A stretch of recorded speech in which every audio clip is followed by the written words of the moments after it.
Ngilibingelele eNingizimu Afrika egameni leSouth Africa ngicela uqala ngithutuze umndeni wakwaMabuza. Ngithutuze umndeni wakwaMabuza ngoba ulahlekelwe iqhawe elazobalaza kakhulu emlandweni ka-African National Congress eyasungulwa ngonyaka ka-1912.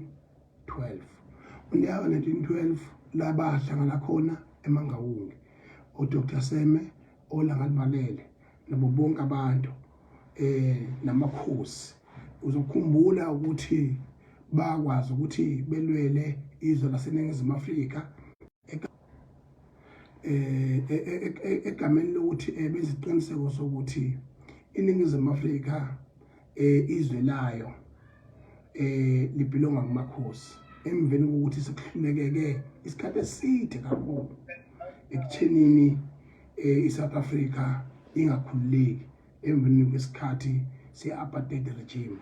That apartheid regime resulted to a reason that all politicians bow to amakhosi ukuthi bathi makhosi siyacela ukuthi ngoba laba bafika ngo-1600 16th century bathi lelizwe sekungelabo kanti umhlaba ubuvele uphethwe amakhosi, sicela ukuthi nisilekelele ubuye umhlaba.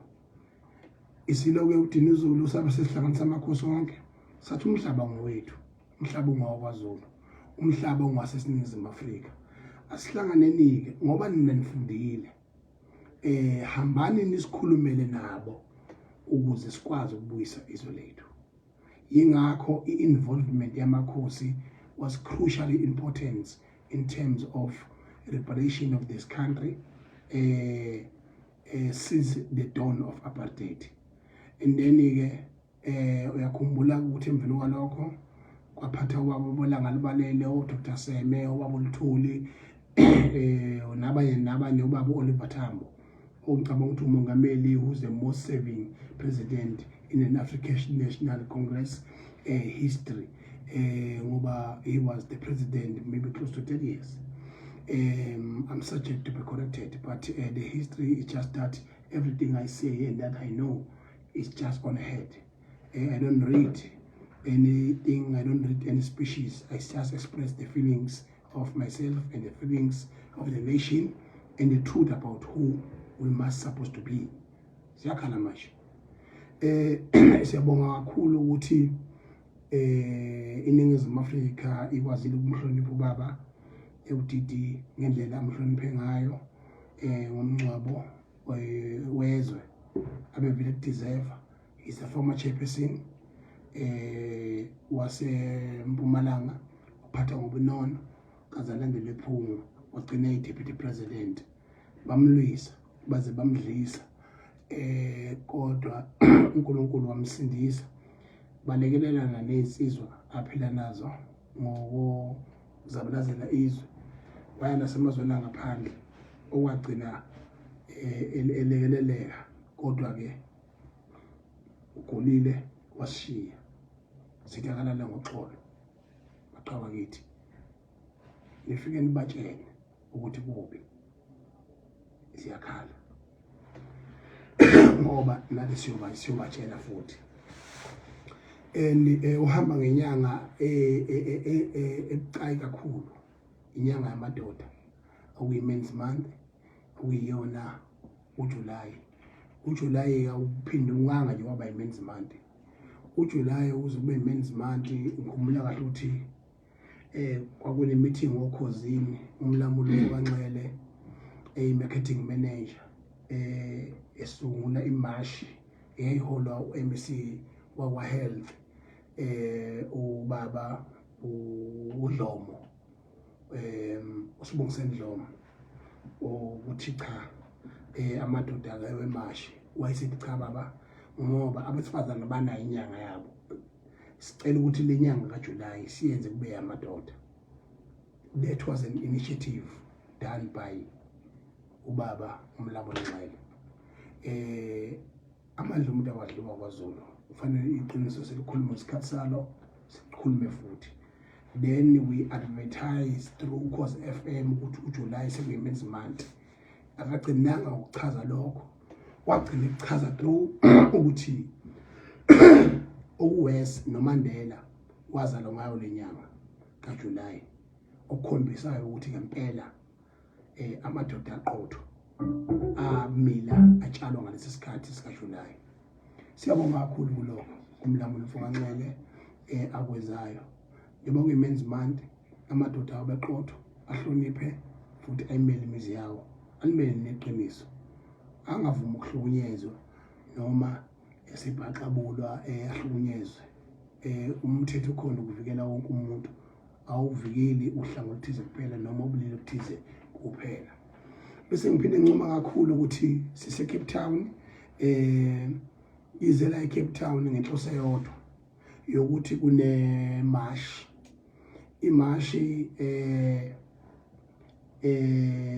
esuke eThekwini 10 weeks ago, elegale 11 lelisonto, ipeace walk eyenziwe umbuka Dlamini oqhamuka eMandeni, ehamba nezinsizwe ezinye, eqhamuka eShowe, eqhamuka eKolundi, bawu5.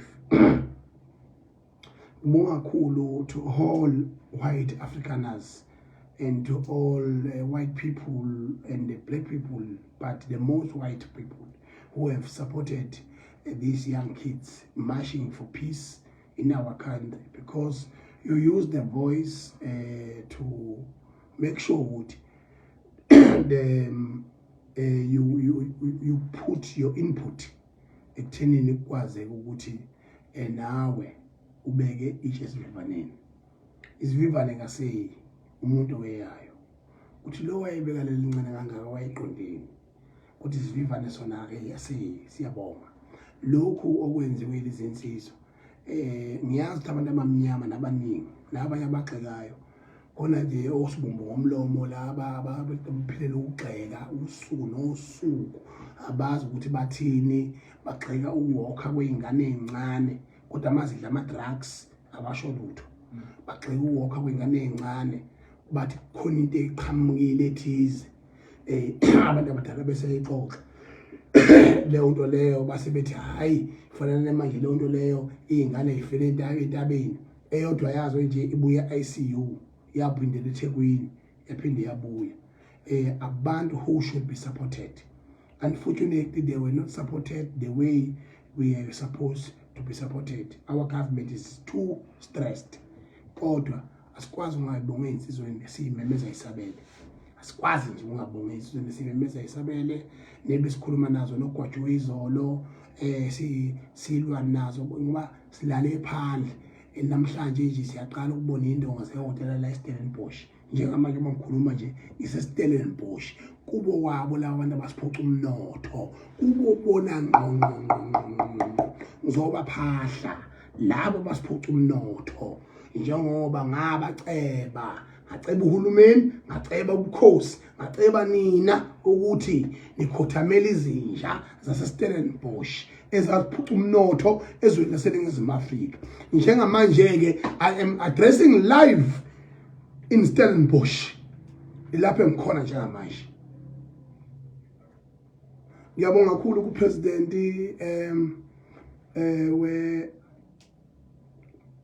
we business Black Forum, ubaba oleader ibusiness Black Forum lapha uMelusi Zondi under iMelusi Zondi Foundation. Ngiphinde ngibonga kakhulu insizweni ephila kakhulu esiphila nazo nje emsizweni emvuka lithuli. Abanye ngeke ngibaveze kudlofakazi abaningi kodwa bayakwazi ukusilekelela ngoba babuka ipurpose yezinsizwa ezikhona. Umvuka lithuli isihluthu lesiya, ngiyabonga kakhulu wena mfethu ushilo uPethu kwaJo ukuthi ugijima waziphula. Izinsizwa lapha ezinye sinazo siphilisana nazo sikwazile ukuthi zisiqiniseko zokuthi ziyasondela. Sibonge kakhulu nabanye sazobabonga isikhathi sokubabonga ngoba uhambo luselude. asikwazi ukubonga kakhulu sibonga bafela bafowethu niqhubeke niseke ingane zenu ningakuhlonize lokho yabona imkhovu le yawo Bergville labani imkhovu yawo Bergville siyayibonga kakhulu bani lamfana le singikhohliwe lokuthiwa u10 siyabonga kakhulu bayavela uNkulunkulu wami angibazi phela mina laba bantu kahle it's not my area of focus kodwa ke ngiyabonga kakhulu into abayenzile ngoba ukwanje uphila kakhulu nezinyanga kodwa akanayo intombi manje angiyazi leyo nto leyo but ke inhlaka production nengezo online ekwazi ukubambisana ukuthi yenze into enhle egameni lamabhinca ngoba labafana bangamabhinca abamashile bezana bazosuka ke la ngamanje ufuna ukutholakala amathikithi okubuyela ekhaya yonke into siyenza from the heart. We don't have any resource, we don't have any foundation. Kodwa kunabantu abathi ngoba lo akazwani neqembu lami wathuka iqembu lami kunama department asekhovwe ngamaqembu. That is the story of another day, but I'm thankful to all the support and have displayed to this trip. Here is the ngithi ke mina ngiNingizimu Afrika kuyonke ingxenye yezwe njengamanje njengoba ngisakaza live la eStellenbosch ngikhuluma udaba olukhulu kakhulu. Liclean idolobha lase Cape Town linemthetho ehlukile kweyaseNingizimu Afrika akufanele lutho kodwa kugcwele kakhulu 80% abantu abagcwele la eCape Town naseWestern Cape abantu bokufika abafika ngama 18th centuries nama 16th centuries ukuthi bekwazi ukuthi bazokhova izwe lethu belithathe kube ngelabo. I want to declare now that South Africans people at large and all people who really knows what is best for us. Yabona iflag ngifake kanjani umbala obomvu ufuna abongaphansi kodwa namhlanje ongaphezulu ngoba umbala obomvu representa igazi. Ma beke uligqoka iflag noma ulifaka iflag kufanele umbala obomvu wazi ukuthi akusekho isikhathi sokuchitheka kwegazi utshengise ube sendaweni yawo. Kodwa angisho lutho ngalokho engikushoyo ke manje ukuthi ibale kakhulu ukuthi njengoba ngiwumongameli wamabhinqa mina abengayimisele ngokukhuluma ngento eziningi esikhulukazi udaba oluthinta uGeneral Mkhwanazi kodwa ngiyithola sengiphoqeleka ngiphoqa umphakathi ukuthi umphakathi bathi mongameli you are the voice of the nation therefore speak about izinto ezithinta umphakathi njengamanje. Kodwa ngase ngithatha isinqumo sokuthi njengoba ngise Cape Town besiqhubeka nezinhlelo esiqhubeka nazo angikhulume ngalento angikhulume futhi esidlekeni sezitha zethu singama Afrika esidlekeni sabantu abasiphuca umnotho esidlekeni somama abahluphekayo abosumbile ezitradini kodwa ama Oppenheimer nama Roberts banestimela sabo sodwa asisimuntu emsebenzini asenzi lutho olunye sibahambisa kuphela bebuka izintaba zeKapa bebuka izintaba zeWestern Cape usuku nosuku bephuza iwayini be enjoy ukuthi how much they have oppressed the black skin, how much they have destroyed our life, how much they have conquered the African continent. Ukuthi African continent ikwazile ukucindezelwa ngabantu bakufika nalizavuma sabhawa obabamkhulu bethu bathi bona salwa uthubandlululo kodwa ngibona mina babeyilwa mina ngifikile mina omuhle emuseum obaba bashona amapipi lapha kwakufanele bengazali bevele basiyeka sife ukunoma siphilele ukuthi sithola umlando ukuthi babencetheza phambi kwabamhlophe. Where are we and where are we going? as a black people. Ngisho ukuthi mina njengamanje ningizimu Afrika ngithi njengamanje ngikhuluma mina ngiphatha ukwazi izitha nina niyakhonkoza nilema yonke into esiphila ngayo seningizimu Afrika iphethwe ngabamhlophe. Bengiyoba mangalela into eyodwa yokuthi the economy is not on our hands. This peaceful march that is appointed enziwa labo bafana laba angeke ize exist without economy. Ngiziphile njengamanje ngicela all young people in South Africa, young, old, middle class, educated, non-educated. Nina ningafundile kodwa phela educated umuntu ofuna understand ufundile. Okay. Abangafundile nabafundileyo nabafundisiweyo ngifuna ukuqinisekisa ngento eyodwa. Ake senze into eyodwa esihlangana. Amabomu uyibuza ukuthi usuku nosuku uma uphefumula i-oxygen kuphela vela uNkulunkulu. Yiphi into omnyama eqhamukayo? Mina I decided to do this life la eStellenbosch ngenxa ukuthi ngibizwe yinina. If you believe that I'm your voice, uyeka abantu abangithukayo abathi ngikhokhelwe ngithengiwe, uthenga bani yena? Uyakhohlisa. Ungibuza ngisho umkami mina.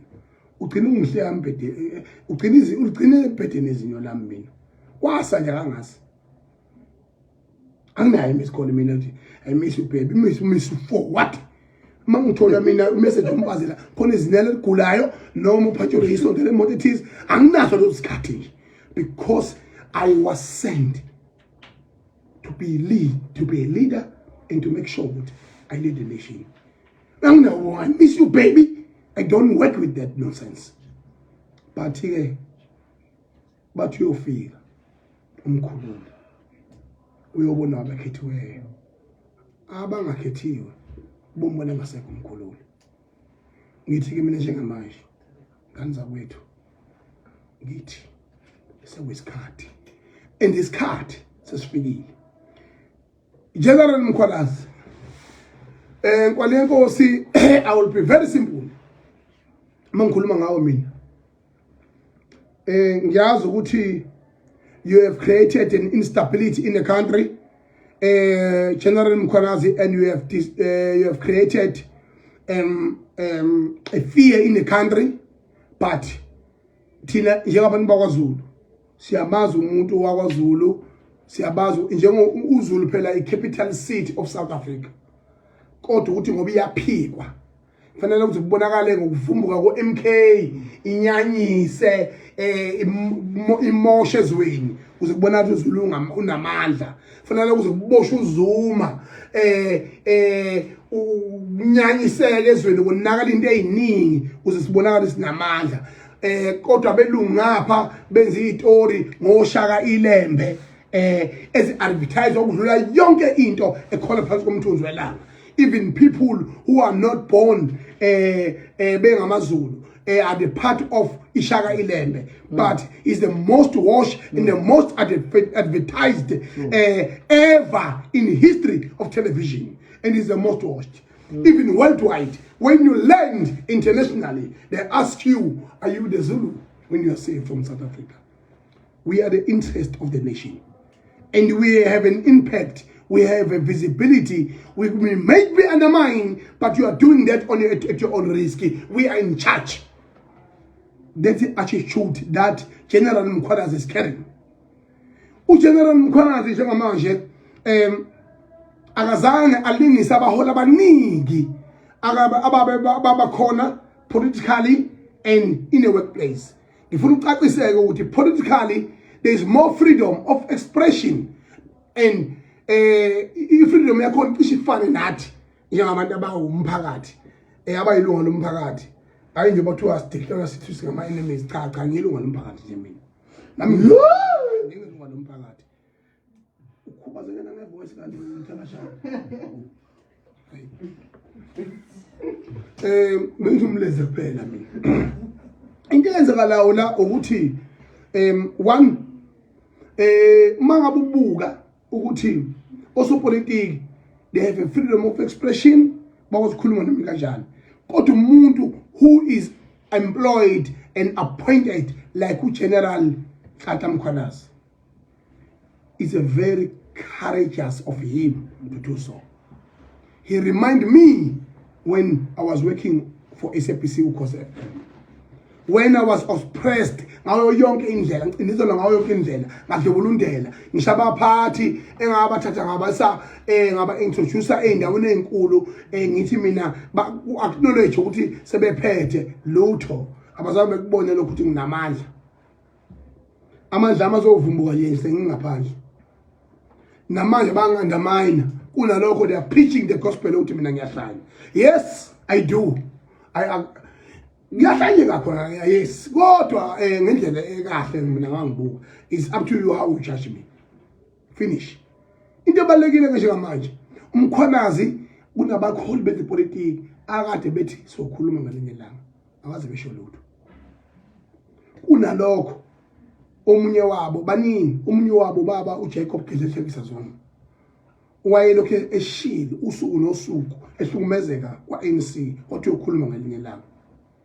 Thina salindelane na salindela ispeech somlomo kodwa zange sesithole kunalokho sathula idisaster esikuyona namhlanje eyenzeke ngoMay 29 2024. Myself I sacrifice because I was with him and even he declared a secret to me that Macingwane sengikhathele abanye babo bafanele ngithathe umkhonto wamabhasi kodwa njengomuntu omdala ngikubekezelela konke lokho ayisekho enye option ngakhala mina inyembezi. He's the witness because I knew exactly that history tells us history does not lie because it's a finished sentence. Uma into isiyenzekile ayisophinde ivuke leyo nto washo into eyodwa kuphela wasiya actor. Action speak louder than words. He's spoken more than me speaking right now. Jacob Gedleyihlekisa Zuma, he introduced the MKP and the MKP have destroyed the whole South Africa and the whole African continent. Doesn't matter ukuthi MK inenkinga engakanani, doesn't matter MK is chop and changing, doesn't matter MK has been looted by VPS Floyd Shivambo, doesn't matter, but the purpose of the introduction of the MK, he have distracted the government of South Africa, have distracted the government of KwaZulu-Natal. We have no country right now. And Mkhwanazi came exactly at the right time. Njengamanje, I want to tell you, my people, and tell you without fear or favor, without fear ukuthi ngafa ngenjani anginendaba oselele ujabule ngeke savuke. We got a record yokuthi ufa is a permanent solution. Kwehluleka aba-Israel beqambela amanga ingane yabantu eyayihlanyela kuthiwa uJesu bethi ivukile ayikho namhlanje. Lokho siyakwazi and it's clear ukuthi make wafa uphinde uvuke. Kodwa ziyosala zibadabule emanxebeni. Ngiyakutshela mina umlando, ngiyakutshela umlando uqophekile kulelizwe. And I want to acknowledge Julius Malema. Julius Malema ehlangene njalo washoda ngesigodi insizwa leya. Julius Malema washoda ngesigodi izwa ngami. Uyakwazi ukuyibona into ephilayo uJulius Malema yabacishe befana noMbalula. Kodwa abafana exactly.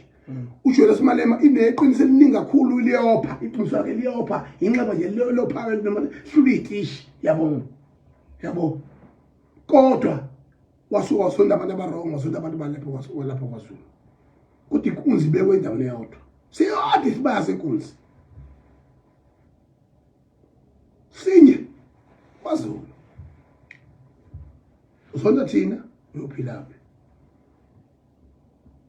umkholazi nje for political gain but enhlizweni yakhe futhi ikhona iqiniso lokuthi umkholazi is powerful and umkholazi is truthful yabo ngoba unawo lento emdlayo yabo so mina ngiyamazi mina angikhulumi umuntu engamazi ngihlalele mina ngakhuluma mina ngiyamazi so manje ke mawuthi uyabuka uNcamalala spoken about the creation of MKP and that was the history of South Africa and ukuthula komholi ebizwe umphakathi kuyafana nse nokuthula ukuthi mina umphakathi uyangiphawule khombisa ikhonto ethemba ungami kuyafana nse nokuthula kana maphosa during the unrest during the 21 arrested of ubaba uZuma ilapho mina ngathatha khona ubuwa umongameli wezwe ngalithatha ngobutsizwa nje ngalithatha imvumbu ngalithatha izwe ngoba ubaba wethu wahlule into eyodwa nje uSiril Ramaphosa ukuthi asho ukuthi cha uyakwazi konke lokho kwezekilile umthetho awudlala indawo yawo kodwa ayi ubhlungu emoyeni futhi uphatheke kabi futhi bengafanele kwenzeka ngoba the age ka 82 years by that time noma abathiwa wenzeni emhlabeni ungaphosi kumthunzi welanga i-age yokuphuma ejele hayi yongena ejele kodwa bona baba nesibini sokuvumelana ukuthi bathathe umsholozi bamfake ejele. This way is what began. Namanje ke kunenkinga eziserious ezweni and zonke zi-involve crime. I-crime engena economy ngoba ngisho sebeyitholele lo mali babuyela back i-private sector akekho umuntu ona ngishama tissue zokushidaba okumuntu omnyama ona nje ama conflicts noma othi ukhiqiza amathawula noma ukhiqiza indwangu thizeni kwaleli ibhayile lezwe lethu ikhiqizwa abamhlophe namaSulumane ibuko zonke lezi hawu thina nakho kuphela lesikwazi ukwenza nakho sitisha ngohala uthenga kubelungu.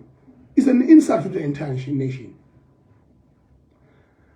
Mkhwanazi umlando wakho mfuthu uyawazi awuqala ukuba vocal awuqala ukuba strong waba strong during 2011 umlando wakho nje wo1990 ungena emsebenzini wenzani sokuxoxa ngelilanga kodwa kubalekile njengamanje ukuthi mina ngunikeze elikhulu ihlombe bafethu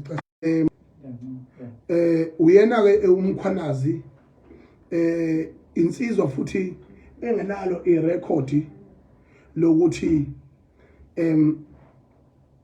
yake yenzani esihambisana nakho nesingahambisani nakho kodwa kuningi kakhulu esihambisana nakho eyakwenzayo thina siyakubonga iyakwazi ukubhekana ngqo nezigebengu mayisigebengu kufanele siye kwaguqanyawo siyahamba siye kwaguqanyawo uma kufanele isigebengu ukhulunyelwe naso phansi siboshwe siyaboshwa kodwa naye futhi akayiphethe umkhwanazi futhi naye akayiphathele uphethe nabanye abantu asebenza nabo abanikeza ama opportunities to lead yebo ubaba umkhwanazi ubaluleke ngendlela esimanga empilweni zethu nasemlandweni wezwe lakithi njengomuntu okwaze ukubaphuphula ngomsebenzi wakhe emihle as a commissioner wakwaZulu Natal ukuyeke ukuba u-acting commissioner eNingizimu Afrika yonke akekho okungaziko ukuthi umnsizwa makubo kwaZulu okusho ukuthi amathuba amaningi obugebengu futhi nabazoba khona futhi kwaZulu namanye amathuba enzeka kwamanye ama-province angenzeka futhi athinte futhi nabo abantu bakwaZulu. So ngalokho ke ngiyaqinisekisa mina ukuthi umkhwanazi mina ngesingami he never done anything wrong regarding ukuthi aphumele obala ngoba ngiyayazi lento yokusebenza ekwazi ukuthi uexhaust all protocols and mawuhamba emagagasini uhamba wehle wenyuka uhamba ungqongqoza yonke eminyango nama office vele into eyenzakala uyakhuzwa nje uyakhuzwa ukuduku uyakhuzwa nje uyakhuzwa hey hayi igcwele wonke ama-passage lawo bayazi abantu abasebenzayo. Mina ngitshela iqiniso manje ukuthi kunabantu abasema-ofisi njengamanje oxoxele ucolleague wakhe ukuthi unenkinga ne-boss ethize noma ne-deputy boss noma ne-manager ethize kuyi-section yakhe. Ungayenzi leyo nto. Ungayenzi leyo nto. Izokufaka enkingeni. Then ayilandele imithetho, asayine incwadi, ayihambise, enze lokho, kugcine kungenzekanga. And then become the disaster. So namanje-ke ngiyasho-ke ngane zakwethu ukuthi umsebenzi omuhle owenziwe inkoli yenkosi kodwa sicela uprovwe ngokwasemthethweni ngamaphoyisa ukuthi akube ne-arrest.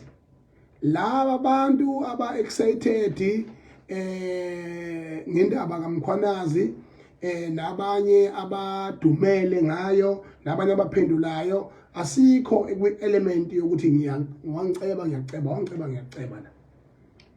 Kodwa thina sikwazi ukuthi irecord kaMkhwanazi asilazi egeja. Bese ngisho ukuthi la kulensizwa yakithi emachunweni usenzo usebenzile futhi naye kwaZulu and na usebenzile noMkhwanazi.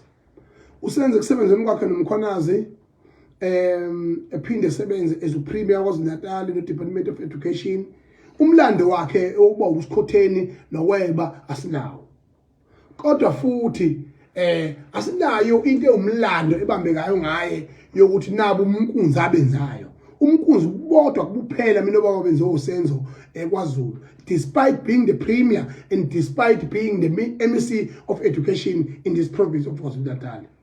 Into ayenzalayo ukuthi after uhulumeni okade uphethwe inkatha iminyaka emide kakhulu 1994 kuphethe inkatha waqala ukuphatha i-ANC ngo-1990 ngo-2004 usenzo uyena omobilizayo as a Secretary General of the ANC in the province of KwaZulu-Natal. Leyo nto leyo iyobuqhawe bakhe leyo.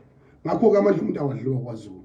Futhi akho sokwalanganasici umlando wakhe ungaba nabo ubunuku nobugebengu, kodwa futhi akukho kubambekayo thina esike sakubona sakuphatha ngezandla. Futhi namanje-ke ngiqinisekisile mina ukuthi usenzo mkhulu kwamongameli uCyril Ramaphosa njengoba mbeke lapha nje ezinye zezathu uma uthi uyabukisisa kahle ukumbeka kwakhe lapha kanye nalo mama lo namaqakala avukele ubani lo enjiboseha. Ngifuna abahlaziyi bezepolitiki ukubeka kwasenzo kwi-security cluster esensitive njengamaphoyisa. Phinde kuzobekwa umama uEnjimoseha lo ohlulwa ukubiza inombolo nokulawula education nje basic into basic isineke wena uthi ama-starter wena kuthakashana ngoba wazi ukubazekile ama-starter yabo is a start of education. Yes, it is that ne full meal education. So and then ukubekwa kwabo lapho akuthule kuyakhuluma because this is politics. Kuyakhuluma kakhulu. Usenza akekho ungazi ukuthi unobudlelwano obuhle kakhulu noba ungameli uCyril Ramaphosa. Lokhu ukuthi kusukume wonke ama political organizations nenhlangano ezikhona emphakathini zivula icala ivulela usenzo zilwe nosenzo zenzele into eziyenzayo azilwi nosenzo. Usenzo uyitshe elihleli eminyango umuntu abamzondayo ongaphakathi endlini okuCyril Ramaphosa bazoshaya uRamaphosa ngoba ukube kwabe komunye umuntu lapha kulesihlalo sikasenzo vele uRamaphosa ngabe usejele ngoba into yasephalaphala ayazichazwe hlobo futhi indlela eyaphunyuka ngayo lento ethiwa i-military 11A ebhanoyini 11A nje ebhanoyini. You can't survive that nonsense. There's no way that you can survive with that nonsense. 11A ebhanoyini. So ngempela ke le nto leyo ukuthi uRamaphosa wasavava le yanto. So naye ke kwi security cluster ukuvimba ukuthi lelizwe lingagcini lidlwenguleka noma libe nomlando wokuboshwa kwamongameli esesihlalweni. Wagcina esebenzisa abantu abathembayo abasehlizweni yakhe. One of them usenzo Mchunu, okwesibili bese kuzoba uAngie Motshekga. Bese kuzoba elokhunjana uBall Boy, uBall Boy kuyenzeka okhulu cash line kuyaya ngale aphinda lijikjele ngale bakuphumele ngale kuyathi iphumele ngale. uBall Boy kushuthi kuya ngebudget baqashwa kanjani. uBall Boy lo kuthiwa ulokunyana ulomfana lo ufikile balula. uBall Boy ke weNC loyo, uBall Boy loyo. Uyena uBall Boy ke lo okwazi ukusebenza, akwazi ukubuka umoya, ebuka umoya uthi uyangaphi. Liyane Eastern Cape ebalele eThekwini ukuthi ade July indiyani. Tepeng July usekhona. Ile nto le into ekanjalo nje. So ke manje ke is the same situation. So in conclusion ngithi mina okwagcina ncinye ngisho nje ngamanje ukuthi kuyo yonke le disaster asebenzise amalungelo awo ODA, Action SA, EFF, MK opening the case against Minister of Police Senzo Mchunu. Kodwa siyabona ukuthi khona inkonyane esibayeni. Kodwa umbala waleli nkonyane ufana nalo umuntu owayevakashile la. Ngonyaka kodwa nje sengenze into enkulu kangaka. Asiyikhuluma izinto kodwa siyihlaziye. Mayine ecala kaJeze. Mayifica iqanda lenjelwane lidekiwe walitapa yena engelusanga okwakhe lokho. Uyingozi ke Nkosi yami, kuyingozi enkulu kakhulu akwazi ukukhuluma nje. Yabo. Usenzo nje angeke ngimchaze, niyambona nani. Yabo. So manje ngikwazi ukuchaza umuntu nani nimbona. So bese ukugcina ukuthi lento enziwa uMkhwanazi, mina will be very clear to all South Africans as the president of the Bhinqa Nation. Izwe alisekho. Izwe lihambile. Izwe njengamanje lisezandleni zika General Mkhwanazi. Only two things we should be praying for. Ukuthi uGeneral Mkhwanazi kungakhulunyelwa naye phansi. Ngoba njengamanje ugadwe istate vele. Kungakhulunyelwa naye phansi ukuthi ayindoda asixoxa cha khona uqinisile. Ngoba ziningi ikhulu engalalanga. Zithi mhlawumbe ilist yakhe inde mhlawumbe nami ngiyalandela. Ziningi ikhulu ekhona. Kodwa into yakhona fanele ipruveke. Akwazi ukuba namadokhetha more than 150 astakile kufe abantu kungaboshwa umuntu kungayindawo. Akakho umsula na uGeneral Mkhwanazi akhosukana ngamasici. Uyitapha inyosi ngezandla ubuyunga ngetinyalanga nangayodwa. Kodwa so far so good. Sidla amaningi sakini indonga. Ngithi ke mina bangakhulumeli nawe phansi. Ngoba it's an only opportunity we have right now. Kuyaqala ukuthi ezweni laseNingizimu Afrika kube nesimo la okuma khona yonke into uze kuvumbulule ngisho amaphara afana nathi kuthiwa wakhulume ibuyele emajele aphawule ngizimo ezikhona sesiphawuleleke. Kodwa ngithi mina bangakhulumeli nawe phansi futhi iqiniso kube yiqiniso. Nawe Mkhwanazi mina khona la kusola khona General Mkhwanazi ngayisho le lokubheka icele le clown lelana leinunu le ebheka icele ngayisho lento ngamcela futhi ukuthi asize. Ngiyacela bakwethu asegonwe over makula asegonwe over lezi idleke zama drugs okhuluma ngazo afike emkhunjini ayela usho khona qinisile uthini ngePhoenix kaze ngikubone Mkhwanazi wenze operation noma iyodwa nje ePhoenix strong.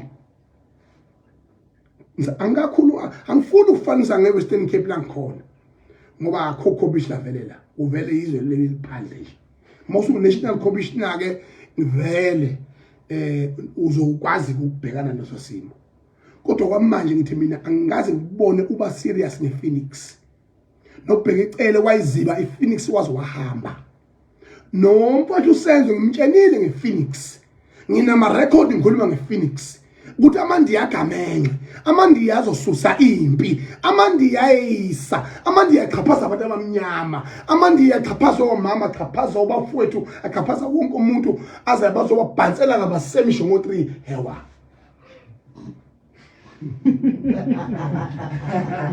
yonke le nto leyo mkhwanazi mina if ungakhomba mina one of your weakest point that you should be correcting iPhoenix i disaster elapha ePhoenix hey kunamathavela avula 24 hours ngufakazi ngiyazi kuphuzwa kuze kuse amathavela nama-tops akhona amakula nezwe lawo anezwe lawo nje ayibambile akontrola analento ekuthiwa angithi amandiya anengqondo ukuthi iwona lamabelungu umthashana wazi wena wena ngisukuleze umfishane lalela ndiyazi ukuthi iwona lamabelungu obukhulu kulelizwe ngiyakutshela cha ngazi ukuthi mina Phoenix sinemoshala kahulumeni untula labalimi hayi wena ukhuluma wena ngale batupela khuluma batupela la khuluma mina ngikhuluma mina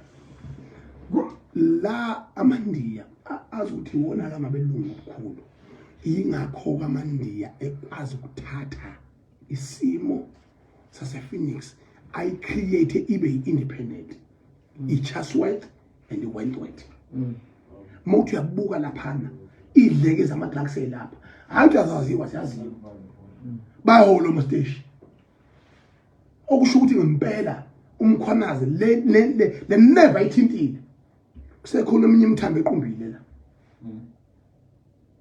khonasi ayikhale asibe sonke baphema asibe sonke baphema busa lebehluleka sengishilo mina la ngikhuluma ngento engiyaziyo angikhuluma mina ngakuthatha ngubeke mina la kuvulwa khona 24 hours abuku utshwala baba uyabudayisa uitops engazi uyoshaya kuze uyoshaya ngoba kuphulwa yonke into emthetho because they are independent country on their own and I've said it not today long time ago I'm partying about drugs and you've spoken very well articulating and emphasizing indaba ama drugs but ke mina ngoba ngikhuluma ngendawo zaKwaZulu la uphethe khona nawe ke mfowethu ngithayi likuwe ungasabanaka laba ngeke bakwenze lutho laba khohla ngeke uxoshwe ngeke ususpendwe noma amaphosa uzokhuluma nje uzomambulisha uzodeclare ikomiti lokuthi ke ikomiti lizophenywa uyawe yonke into right isecurity yonke tight yonke into South Africa nama investors abangesabi futhi sizelwa iG20 summit ngoNovember ahambe njenge defender eviki poncho finish